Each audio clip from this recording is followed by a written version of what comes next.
Magandang hapon mga kahuan, ito ang resulta ng 2 PM draw para sa 2D at 3D Lotto.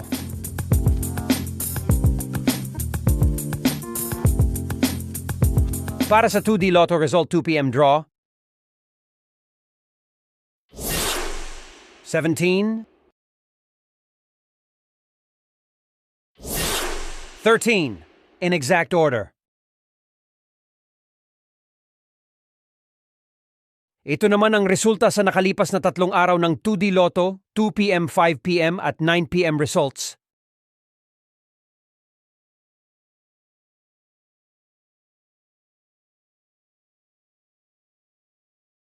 Para naman sa 3D Lotto result 2 PM draw,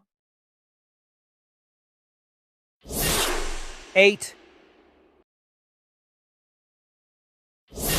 2, 3, in exact order.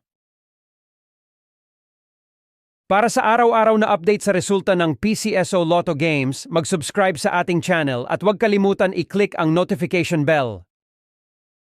Maraming salamat mga kahuwan.